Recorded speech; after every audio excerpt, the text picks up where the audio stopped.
Hello dear students, welcome in chemistry class. तो आज की क्लास में हम बात करेंगे बच्चों शेप्स ऑफ एटॉमिक ऑर्बिटल्स की। जो एटॉमिक ऑर्बिटल्स होते हैं उनके शेप के बारे में हम बात करेंगे। जैसा कि आप जानते हो सभी, according to probability distribution curve probability distribution curve के अकॉर्डिंग एटॉमिक ऑर्बिटल्स के शेप को डिटरमाइन किया गया था। ठीक है, प्रोबेबिलिटी डिस्ट्रीब्यूशन कर्व क्या होता है उसको हमने प्रीवियस क्लास में आपको बताया था। तो the central idea of the quantum mechanical model of atom is the concept of orbitals. As discussed earlier, the quantum mechanical picture of an atom is obtained by solving Schrodinger wave equation for the given system. The acceptable solutions thus obtained are called orbital wave function. तो देखो बच्चों, यहाँ पे actually जो central idea of the quantum mechanical model of atom था, तो concept of orbitals का जो कॉन्सेप्ट था उसको क्वांटम मैकेनिकल मॉडल के थ्रू अगर हम देखें तो ये सारी चीज़ें एक्सप्लेन हुई according to Schrodinger wave equation. ठीक है,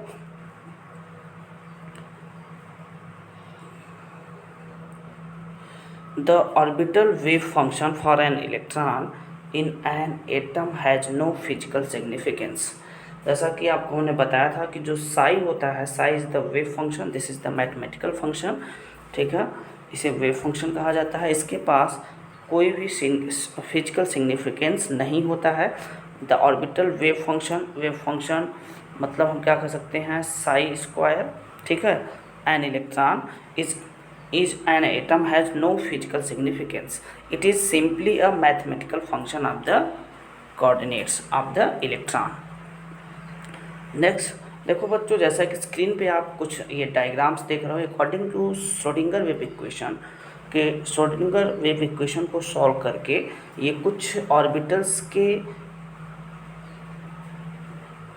कर्व्स को कुछ ऑर्बिटल्स के ग्राफ को प्लॉट किया गया है अकॉर्डिंग टू डेंसिटी कर्व, मतलब probability distribution, probability density of the electrons कि ये सारे कर्व्स हैं according to Schrodinger wave equation. तो जैसा कि आप पहले कर्व में अगर हम देखें तो दिस इज़ 1s ऑर्बिटल। ये पहला जो कर्व है ये 1s ऑर्बिटल के लिए बनाया गया है। तो यहाँ पे जो कर्व प्लॉट किया गया है, ये जो ग्राफ प्लॉट किया गया है, इसमें आप अगर देखो तो यहाँ पे R radius, this is the psi wave function और रेडियस ऑफ द एटम के बीच में ग्राफ प्लॉट किया गया है।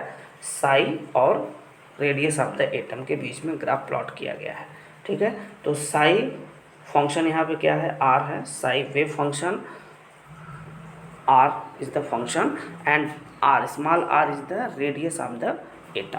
ठीक है, तो यहाँ पे क्या देख रहे हो आप, देखो दिस इज़ न्यूक्लियस, ये क्या है, न्यूक्लियस है। यहाँ पे देखो this is the value of zero, यहाँ पे जीरो वैल्यू है जैसा कि आप देख रहे होंगे। ठीक है, तो ये आपका जीरो है। जैसे जैसे देखो यहाँ पे न्यूक्लियस के क्लोज है, जैसे जैसे न्यूक्लियस के क्लोज है, ये आपका न्यूक्लियस के क्लोज अगर आप देखो तो डेंसिटी इलेक्ट्रॉन्स की क्या है, बहुत ज़्यादा है। इलेक्ट्रॉन्स की डेंसिटी काफ़ी ज़्यादा है, लेकिन धीरे धीरे जैसे जैसे न्यूक्लियस ये दूर होता जाएगा इसकी इलेक्ट्रॉन डेंसिटी क्या होने लगती है, कम होने लगती है। और एक ऐसा टाइम आता है जहाँ पे इलेक्ट्रॉन डेंसिटी क्या हो जाती है, जीरो हो जाती है। देख रहे हो यहाँ पे जीरो हो जाती है। ठीक है, यहाँ पे देखो डिफरेंट ऑर्बिटल्स के लिए डिफरेंट कर्व्स होता है। डिफरेंट ऑर्बिटल्स के शेप अलग अलग होते हैं, उनके कर्व्स भी अलग अलग होते हैं। ये 1s ऑर्बिटल के लिए बताया गया। ठीक है, अब यहाँ पे देखो 2s ऑर्बिटल के लिए, अगर यहाँ पे हम देखें 2s ऑर्बिटल के लिए जो ग्राफ प्लॉट किया गया है वेव फंक्शन साई और रेडियस ऑफ द एटम के बीच में, तो आप क्या देख रहे हो यहाँ पे न्यूक्लियस के क्लोज में। ठीक है, यहाँ न्यूक्लियस के क्लोज में देख रहे हो इलेक्ट्रॉन डेंसिटी बहुत हाई है, इलेक्ट्रॉन डेंसिटी काफ़ी हाई है। लेकिन धीरे धीरे जैसे जैसे हम न्यूक्लियस से दूर जाते हैं, ठीक है, वैसे वैसे इलेक्ट्रॉन डेंसिटी क्या होने लगती है, कम होने लगती है। और एक ऐसा टाइम आता है सडनली क्या होता है, इलेक्ट्रॉन डेंसिटी जीरो हो जाती है। देखो यहाँ जीरो को टच कर रहा है, जीरो वाली लाइन को। ठीक है, फिर अचानक से क्या होता है, डेंसिटी बढ़ने लगती है। फिर अचानक से क्या होता है, डेंसिटी बढ़ने लगती है।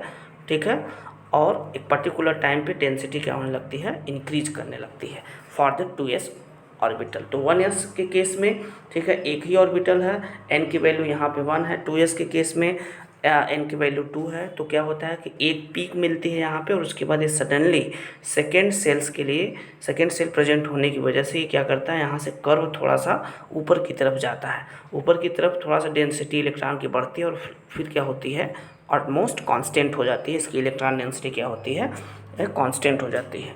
ठीक है, अब ज़रा देखो, अब ये जो साई था, psi is the wave function, this is the mathematical function and it has no physical significance. तो अब देखो साई एक तरीके से हमने आपको क्या बताया था, साई क्या है, साई एक तरीके से इलेक्ट्रॉन के एम्पलीट्यूड को बताता है, इलेक्ट्रॉन के एम्पलीट्यूड को रिप्रेजेंट करता है। दूसरी तरफ हमने आपको क्या बताया था कि जो साई स्क्वायर होता है, साई स्क्वायर क्या बताता है, हमें एग्जैक्ट पोजीशन बताता है, मतलब न्यूक्लियस के अराउंड इलेक्ट्रॉन्स के पाए जाने की प्रोबेबिलिटी को रिप्रेजेंट करता है। ठीक है, और साई की जो वैल्यू होती है वो वन प्लेस से दूसरे प्लेस पे क्या होती है, चेंज होती है। तो फिर क्या हुआ कि अब देखो ये साई स्क्वायर क्या है, हमें एग्जैक्ट पॉइंट बताता है कि इलेक्ट्रॉन डेंसिटी कहाँ पे ज़्यादा है, मतलब इलेक्ट्रॉन डेंसिटी मैक्सिमम किस पॉइंट पे है। ठीक है, ये हमें साई स्क्वायर के थ्रू पता चलता है। तो देखो बाद में साइंटिस्ट ने क्या किया, यहाँ पे जो ग्राफिकल रिप्रेजेंटेशन किया है वो किसके बीच में, psi square function is radius और यहाँ पे R, small r is the radius of atom के बीच में जब ग्राफ प्लॉट किया गया। ठीक है, साई स्क्वायर और आर के बीच में जब ग्राफ प्लॉट किया गया तो इससे क्या हुआ, हमें एग्जैक्ट इलेक्ट्रॉन डेंसिटी का पता चलता है। लेकिन यहाँ पे अगर आप देखो ध्यान से तो यहाँ पे 1s ऑर्बिटल, ये किसके लिए ग्राफ है, ये 1s ऑर्बिटल के लिए ग्राफ है।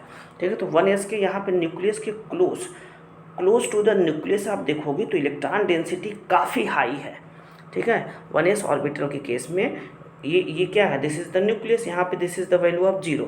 ठीक है, यहाँ पे आप देखो तो क्लोज टू द न्यूक्लियस क्या है, यहाँ पे इलेक्ट्रॉन डेंसिटी काफ़ी हाई है। फिर धीरे धीरे जब नीचे हम आते हैं और न्यूक्लियस से जब ये डिस्टेंस बढ़ने लगता है, तो जब न्यूक्लियस से डिस्टेंस बढ़ने लगता है धीरे धीरे इलेक्ट्रॉन डेंसिटी क्या होने लगती है, आपकी कम होने लगती है और एक पर्टिकुलर टाइम पे इलेक्ट्रॉन डेंसिटी 0 हो जाती है। देखो यहाँ पे इस लाइन के पैरेलल हो जाता है। ठीक है, दिस इज, यहाँ पे इलेक्ट्रॉन डेंसिटी क्या है, आपकी 0 है। ठीक है, तो close the nucleus electron density high है एंड डाउन द कर्व हम जब नीचे की तरफ आएंगे तो धीरे धीरे न्यूक्लियस से दूर जाएंगे और न्यूक्लियस से दूर जाने पे इलेक्ट्रॉन डेंसिटी कम होने लगती है और एक ऐसे टाइम पे आता है जहाँ पे इलेक्ट्रॉन डेंसिटी बिल्कुल 0 हो जाती है।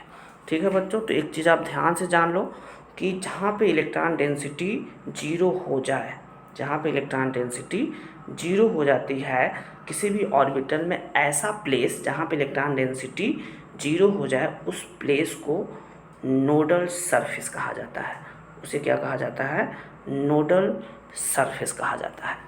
ठीक है, अब देखो नेक्स्ट जो है ग्राफ, ये जो ग्राफ है this is for 2s orbital, ये 2s ऑर्बिटल के लिए है जो कि 1s से क्या होगा, डिफरेंट होगा। ठीक है, तो साई स्क्वायर और आर में ये यहाँ पे क्या किया गया है आपका, आर में क्या किया गया है आपका, ये ग्राफ प्लॉट किया गया है जैसा कि आप स्क्रीन में देख रहे हो। ठीक है, तो यहाँ क्लोज द न्यूक्लियस, अब 2s ऑर्बिटल है तो जाहिर सी बात है देखो थोड़ा सा न्यूक्लियस से डिस्टेंस होगा। देखो 1s के कंपेयर में ये 1s में क्या है, न्यूक्लियस के ज़्यादा क्लोज है। ठीक है, यहाँ पे थोड़ा सा डिस्टेंस बढ़ जाएगा क्योंकि 2s ऑर्बिटल है तो न्यूक्लियस से डिस्टेंस ऑर्बिटल्स का क्या होगा, बढ़ेगा। ठीक है, डिस्टेंस बढ़ेगा। तो अब यहाँ पे अगर हम देखें जैसा कि आप कर्व में देख रहे हो, जैसा कि आप ध्यान से अगर देखो कर्व में मतलब ग्राफ में, तो आप यहाँ पे देखो ध्यान से, आप ये न्यूक्लियस के क्लोज अगर देखा जाए तो इलेक्ट्रॉन डेंसिटी ज़्यादा है, इलेक्ट्रॉन डेंसिटी मैक्सिमम है। लेकिन धीरे धीरे जैसे जैसे हम न्यूक्लियस से दूर जाएंगे वैसे वैसे क्या होगा, इलेक्ट्रॉन डेंसिटी कम होने लगेगी और पर्टिकुलर एक टाइम पे इलेक्ट्रॉन डेंसिटी 0 हो जाएगी। देखो यहाँ पे 0 हो जाएगी और जहाँ पे इलेक्ट्रॉन डेंसिटी 0 होती है उसे क्या कहा जाता है, नोड कहा जाता है, जो कि आप यहाँ पे देख रहे हो नोड लिखा हुआ है। फिर क्या होता है, अचानक से क्या होता है, इलेक्ट्रॉन डेंसिटी फिर से बढ़ती है, फिर क्या होती है, फिर से इलेक्ट्रॉन डेंसिटी बढ़ती है और इलेक्ट्रॉन डेंसिटी बढ़ने के बाद फिर धीरे धीरे क्या होती है, एक पर्टिकुलर टाइम पे इलेक्ट्रॉन डेंसिटी कांस्टेंट हो जाती है। ठीक है, पैरेलल हो जाती है, 0 हो जाती है। ठीक है, तो यहाँ पे अब देखा जाए तो ये आपको एक नोड दिखाई दे रहा है। 2s में कितने नोड दिखाई दे रहे हैं, 1 नोड दिखाई दे रहा है। ठीक है। तो ये आप देखोगे तो ये एक नोड हुआ, ठीक है। इस ग्राफिकल रिप्रेजेंटेशन के थ्रू हमें क्या पता चला, ऑर्बिटल्स का एग्जैक्ट शेप पता चला। तो कुछ और भी ऑर्बिटल्स के डायग्राम जो जहाँ पे मैं आपको समझाऊंगा, ठीक है। तो ये ग्राफिकल रिप्रेजेंटेशन के थ्रू श्रोडिंगर वेव इक्वेशन की मदद से, उनकी हेल्प से, श्रोडिंगर वेव इक्वेशन को सॉल्व करके, ठीक है, इस सारे ऑर्बिटल्स के शेप को डिटरमाइन किया गया विद द ग्राफिकल रिप्रेजेंटेशन के थ्रू, ठीक है बच्चों। नेक्स्ट जो है नेक्स्ट है आपका प्लॉट्स ऑफ प्रोबेबिलिटी डेंसिटी। देखो प्रोबेबिलिटी डेंसिटी अगर हम बात करें तो जैसा कि प्रीवियस ग्राफ में हमने बताया, वो सभी क्या था, प्रोबेबिलिटी डेंसिटी के बेसिस पे ही वो ग्राफ प्लॉट किया गया है। लेकिन अगर हम ऑर्बिटल्स के बाउंड्री सरफेस डायग्राम की बात करें, ठीक है, तो the variation of probability density मतलब क्या, साई स्क्वायर, ठीक है, in space can be depicted in terms of the following two types of approaches. There are two types of approaches. First one is the charge cloud diagram and second one is the boundary surface diagrams. तो यहाँ पे हम charge cloud diagrams और boundary surface diagrams के बारे में study करेंगे, ठीक है। तो चार्ज क्लाउड डायग्राम्स क्या होता है, बाउंड्री सरफेस डायग्राम्स क्या होता है, ठीक है, इसको हम स्टडी करेंगे।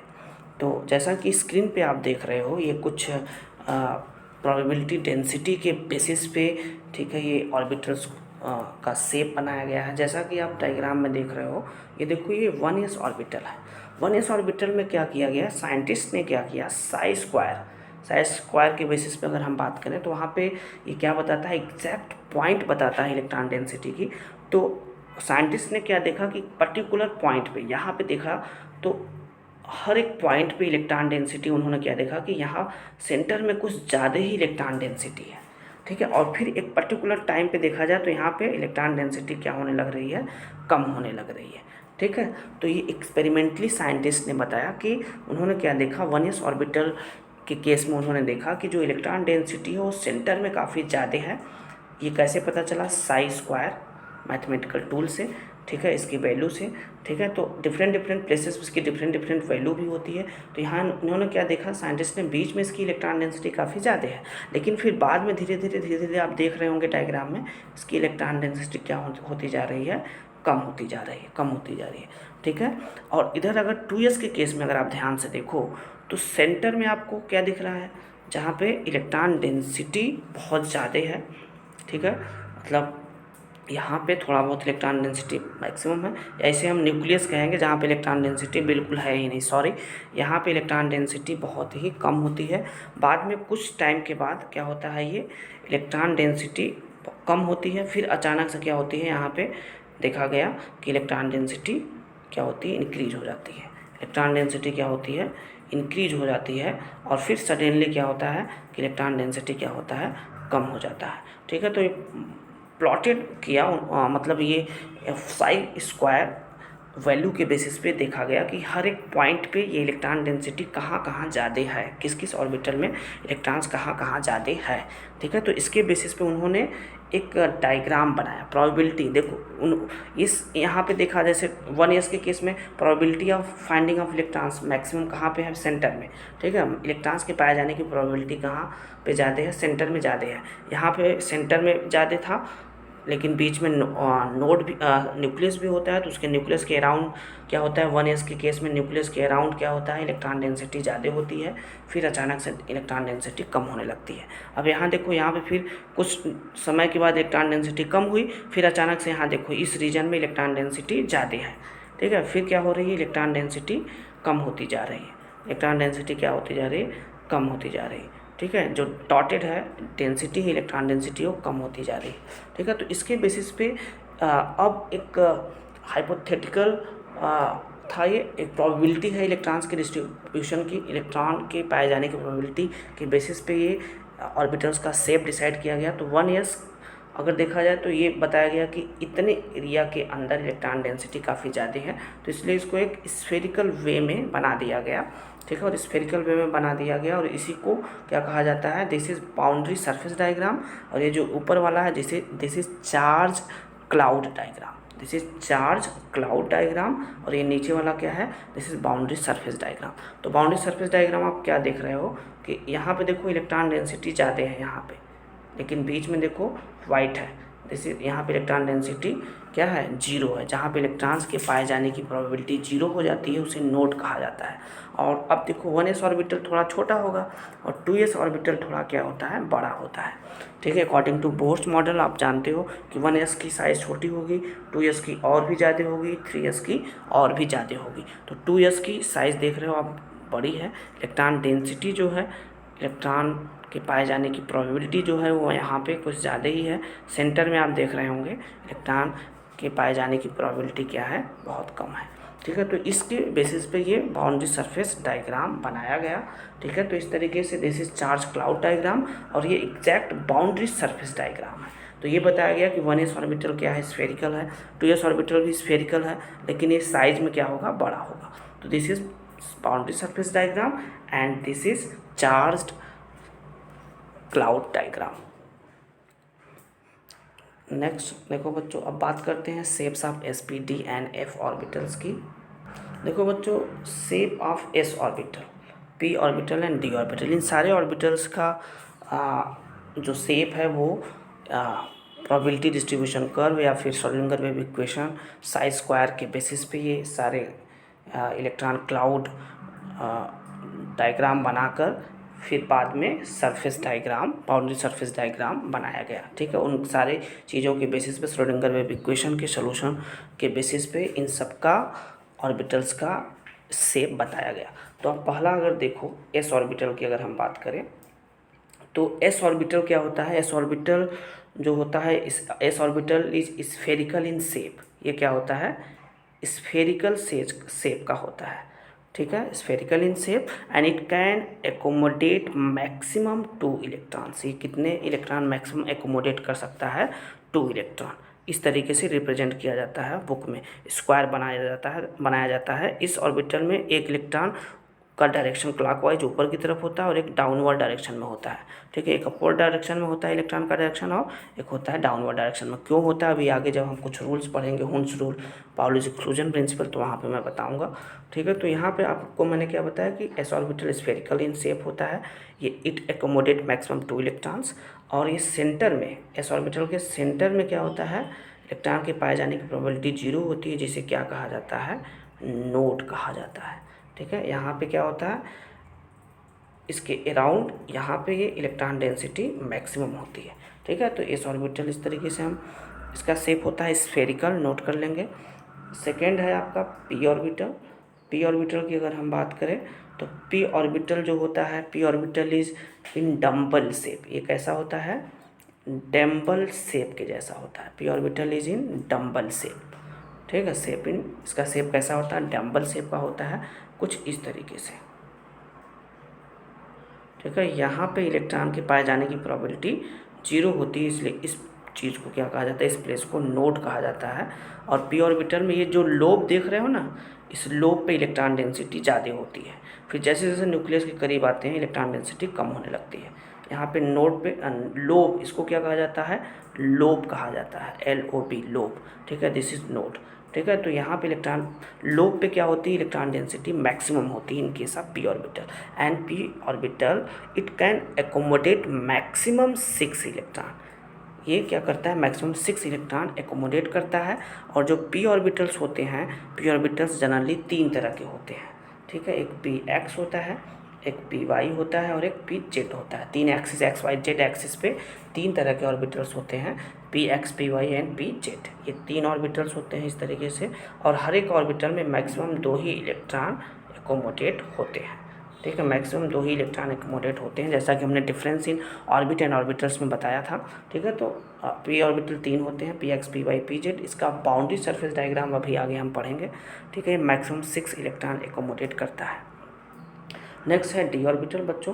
ठीक है, डी ऑर्बिटल जो होता है आपका, ये डबल डम्बल शेप का होता है। कैसा होता है, डबल डम्बल इन शेप होता है and it accommodate maximum 10 electrons. ये मैक्सिमम 10 इलेक्ट्रॉन्स एकोमोडेट करता है। डी ऑर्बिटल्स 5 होते हैं। डी ऑर्बिटल्स कितने होते हैं, 5 होते हैं। कितने होते हैं, 5। ठीक है, एक ऑर्बिटल होता है डी एक्स वाई, एक होता है डी वाई जेड, एक होता है डी जेड एक्स, ठीक है।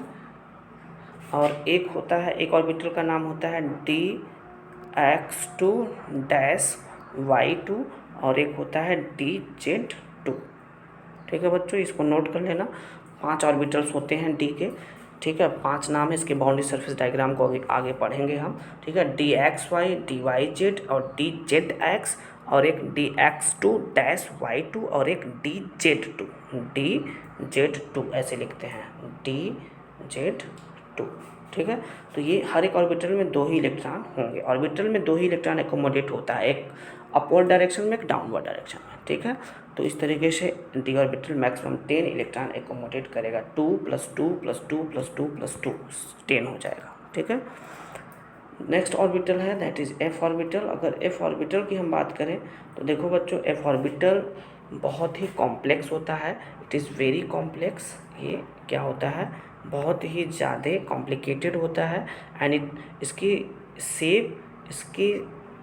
शेप को डिटरमाइन कर पाना क्या होता है, मुश्किल होता है, ठीक है। जो एफ ऑर्बिटल होता है ये बहुत ही कॉम्प्लेक्स होता है, तो इसलिए इसके शेप को डिटरमाइन कर पाना काफ़ी मुश्किल होता है, ठीक है। इसलिए इसका शेप डिटरमाइन नहीं किया जा सका है अभी तक, क्योंकि एफ ऑर्बिटल बहुत ज़्यादा कॉम्प्लिकेटेड होता है, ठीक है। इस वजह से इसका एग्जैक्ट शेप का भी पता नहीं चला है, ठीक है। ओके बच्चों, नेक्स्ट देखो, नेक्स्ट अब जैसा कि हमने आपको बताया नोड क्या है, ठीक है। नोड एक ऐसा प्लेस है जहाँ पे इलेक्ट्रॉन्स के पाए जाने की प्रोबेबिलिटी क्या होती है, 0 होती है। जब भी किसी ऑर्बिटल में ऑर्बिटल का ऐसा प्लेस जहाँ पे इलेक्ट्रॉन्स, ऑर्बिटल में एक ऐसा प्लेस जहाँ पे इलेक्ट्रॉन्स के पाए जाने की प्रोबेबिलिटी क्या होती है, 0 होती है, उस प्लेस को नोड कहा जाता है। जैसा कि एक चीज़ आपको मैं बता दूँ, 3 चीज़ें होती हैं, एक नोड होता है, एक आपका रेडियल नोड होता है, और आपका एक एंगुलर नोड होता है, ठीक है। ये 3 होते हैं। तो आप जान लो कि जैसे इस तरीके से, ठीक है, सेंटर में जहाँ इलेक्ट्रॉन्स के पाए जाने की प्रोबेबिलिटी 0 है उसे नोड कहा जाता है, ठीक है। और ये जो गैप है बीच बीच में इसे कहा जाता है रेडियल नोड सेल्स के बीच में होते हैं, और जो सेल्स में इलेक्ट्रॉन्स मूव करते हैं उन्हें क्या कहा जाता है, एंगुलर नोड कहा जाता है। एंगुलर नोड यहाँ पे मिलते हैं जनरली, ठीक है। तो 3 तरह के नोड्स होते हैं, इससे क्वेश्चंस भी पूछे जाते हैं, ठीक है। तो क्वेश्चंस कैसे पूछे जाते हैं, जैसा कि calculate total node, radial node and angular node, ठीक है बच्चों। तो देखो, जैसा कि आपको मैं बता दूं कि जो नोड होता है कैसे हम निकालते हैं, इसका फार्मूला नोट कर लो। नंबर ऑफ नोड निकालने के लिए क्या करते हैं, n-1 करते हैं। n is the principal quantum number, n की वैल्यू कैसे हम देखेंगे अभी बताता हूँ मैं, ठीक है। और आपको अगर एंगुलर नोड निकालना है, ठीक है, एंगुलर नोड क्या होता है आपका, L होता है, कैपिटल L। और रेडियल नोड कैसे निकालते हैं, रेडियल नोड निकालते हैं n-l-1, ठीक है। Number of node n-1, angular node L and radial node n-l-1। ये फार्मूला है, इसको नोट कर लेंगे, इसी के बेसिस पे सॉल्व करेंगे, ठीक है। जैसा कि अब देखो, अगर जैसे आपके पास 1s ऑर्बिटल है, तो 1s ऑर्बिटल में नंबर ऑफ नोड क्या होगा, n की वैल्यू यहाँ पे कितनी होगी, 1 होगी, क्योंकि ये जो 1 होता है ये प्रिंसिपल क्वांटम नंबर को रिप्रेजेंट करता है। अभी क्वांटम नंबर आगे हम पढ़ेंगे, ठीक है। तो n की वैल्यू 1 होगी। अब एक चीज़ आप और नोट कर लो, s, p, d और f, इन चारों ऑर्बिटल्स के लिए l की वैल्यू s के लिए 0, p के लिए 1, d के लिए 2 और f के लिए 3 होती है। इसको नोट कर लेंगे बच्चों, इंपॉर्टेंट पॉइंट है कि जो s, p, d, f 4 orbital होते हैं, इन चारों ऑर्बिटल्स के लिए l की वैल्यू जनरली क्या होती है, s के लिए 0 होती है, ठीक है, p के लिए 1 होती है, d के लिए 2 होती है और f के लिए 3 होती है, ठीक है। तो अब ज़रा देखो, 1s ऑर्बिटल में अगर हम बात करें तो 1s ऑर्बिटल में n की वैल्यू कितनी है आपकी, 1 है। s के लिए l की वैल्यू अभी हमने क्या बताया, s ऑर्बिटल के लिए l की वैल्यू 0 है, ठीक है। अब नंबर ऑफ नोड हम कैसे निकालेंगे, नंबर ऑफ नोड कैसे निकालते हैं, n-1, तो क्या होगा, n की वैल्यू 1 है तो 1 माइनस 0 इक्वल टू 1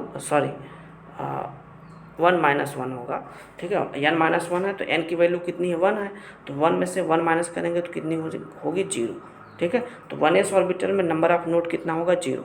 इसी तरीके से अगर आपको 2s ऑर्बिटल में निकालना है तो n की वैल्यू यहाँ पे कितनी लिखेंगे, 2 लिखेंगे। s के लिए l की वैल्यू अभी 0 हमने बताया। और नंबर ऑफ नोड कैसे निकालते हैं, n-1, ठीक है, n-1 तो n की वैल्यू 2 है, 2 माइनस 1 इक्वल टू 1 नोड, ठीक है बच्चों। देखो 3s ऑर्बिटल के लिए n की वैल्यू यहाँ पे 3 हो जाएगी और l की वैल्यू s ऑर्बिटल के लिए क्या होती है, 0 होती है। नंबर ऑफ नोड कैसे निकालेंगे, नंबर ऑफ नोड n-1 होता है तो n की वैल्यू 3 है, -1 इक्वल टू 2 नोड, ठीक है। तो 1s ऑर्बिटल में 0 नोड, 2s ऑर्बिटल में 1 नोड और 3s ऑर्बिटल में 2 नोड होता है। जैसा कि प्रीवियस में अगर हम पीछे चलें तो हम पीछे देखेंगे कि ये जो हमने आपको अभी डायग्राम बताया था, ये कर्व्स बताया था, ठीक है। तो यहाँ पे ये जो कर्व्स है, इन कर्व्स में अगर आप ध्यान से देखोगे तो इन सारे कर्व्स में देखो 2s ऑर्बिटल को अगर ध्यान से देखो तो 2s ऑर्बिटल में देखो एक नोड बन रहा है, ठीक है। क्यों बन रहा है, क्योंकि 2 माइनस 1, n-1 मतलब n की वैल्यू 2 है, 2 माइनस 1 इक्वल टू 1 नोड। यहाँ पे देखो n की वैल्यू 1 थी तो 1 माइनस 1 इक्वल टू 0, इसलिए देखो यहाँ एक भी, इस डायग्राम में एक भी नोड नहीं दिखाई दे रहा है, ठीक है। 2s में आपको यहाँ एक नोड दिखाई देगा और जब 3s बनाएंगे तो यहाँ से फिर क्या होगा, इस तरीके से एक और नोड यहाँ पे आपको मिलेगा, ये दूसरा नोड, ठीक है, यहाँ पे, ठीक है। 3s में 2 नोड दिखेगा, लेकिन यहाँ पे 2s का है ये डायग्राम, ठीक है। तो 3s ऑर्बिटल के केस में आपको 2 नोड दिखाई देगा, 4s ऑर्बिटल में 3 नोड दिखाई देगा, ठीक है। इस तरीके से ये नोड डिसाइड किया गया है, ठीक है।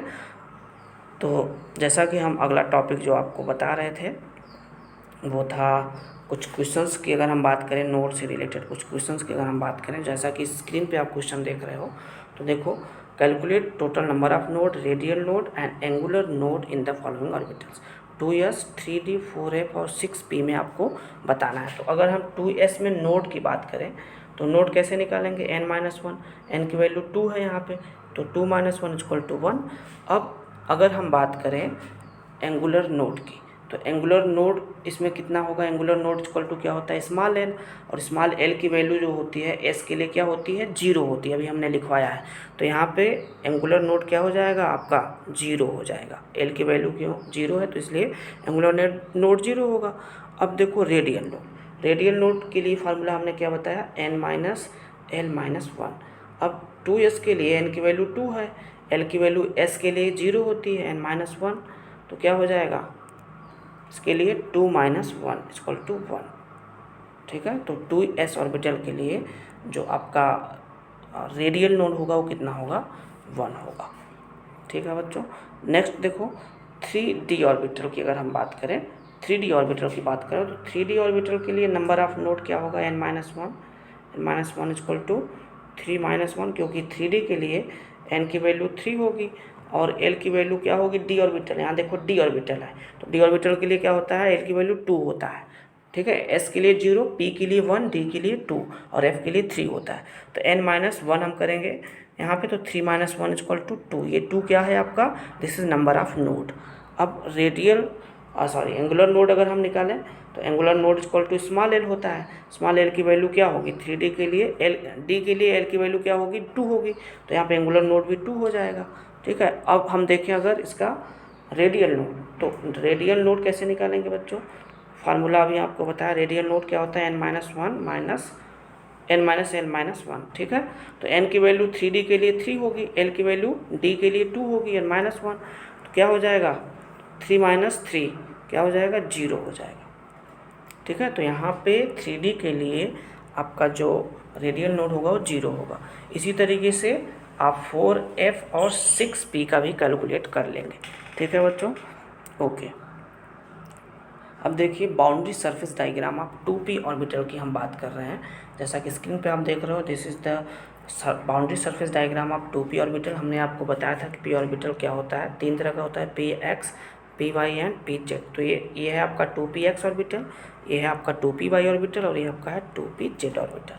तो होता क्या है कि ये एक्स एक्सिस हो गया, ठीक है, ये आपका एक्स एक्सिस है और ये आपका वाई एक्सिस है और ये आपका जेड एक्सिस है।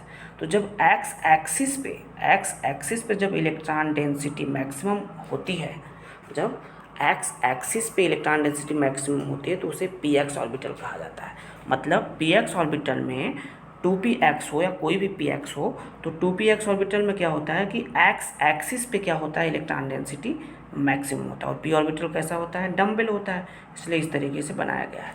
अब इस डायग्राम में देखो, अगर y एक्सिस पे इलेक्ट्रॉन डेंसिटी मैक्सिमम है तो वहाँ पे क्या बनेगा, 2py ऑर्बिटल बनेगा। देखो x और z पे नहीं है, किस एक्सिस पे है, y एक्सिस पे है। y एक्सिस पे इलेक्ट्रॉन डेंसिटी मैक्सिमम होती है, ठीक है। अकॉर्डिंग टू साई स्क्वायर हमें पता चलता है कि कहाँ पे इलेक्ट्रॉन डेंसिटी ज़्यादा होती है। जनरली लोब पे आप देख रहे हो इलेक्ट्रॉन डेंसिटी ज़्यादा है, ठीक है। और धीरे धीरे यहाँ सेंटर में अगर हम देखें, यहाँ अगर हम सेंटर में देखें तो सेंटर में क्या होता है, इलेक्ट्रॉन डेंसिटी 0 होती है, ठीक है, इसलिए इसको नोड कहा जाता है। अब यहाँ पे देखो 2p ऑर्बिटल में, तो देखो यहाँ पे जेड एक्सिस पे इलेक्ट्रॉन डेंसिटी ज़्यादा है, या जेड एक्सिस पे जब इलेक्ट्रॉन डेंसिटी ज़्यादा होती है तो इससे pz ऑर्बिटल कहा जाता है। मतलब in case of 2pz orbital क्या होता है, जेड एक्सिस पे इलेक्ट्रॉन डेंसिटी मैक्सिमम होती है, ठीक है बच्चों। This is the boundary surface diagram of 2p orbital. p orbital का शेप कैसा होता है, डम्बल शेप होता है, ये हमने बताया। यहाँ सेंटर में क्या होता है, नोड होता है, जहाँ पे इलेक्ट्रॉन्स के पाए जाने की प्रोबेबिलिटी 0 होती है, ठीक है, तो इसलिए इसको नोड कहा जाता है। तो ये डायग्राम है आपका, ठीक है, 2p ऑर्बिटल का बाउंड्री सरफेस डायग्राम। इसको आप फिर कॉपी में बना लेंगे, ठीक है। नेक्स्ट देखो, नेक्स्ट हम बात करते हैं boundary surface diagram of 3d orbitals, D orbitals की, ठीक है। तो नेक्स्ट जैसा कि आप स्क्रीन पे देख रहे हो 5 डायग्राम है। डी ऑर्बिटल्स हमने आपको बताया भी था, 5 होता है, डी एक्स वाई होता है, डी वाई जेड होता है और डी एक्स जेड होता है, और एक क्या होता है, D X two dash Y two, और एक होता है डी जेड टू। ये 5 ऑर्बिटल्स होते हैं डी के, ठीक है।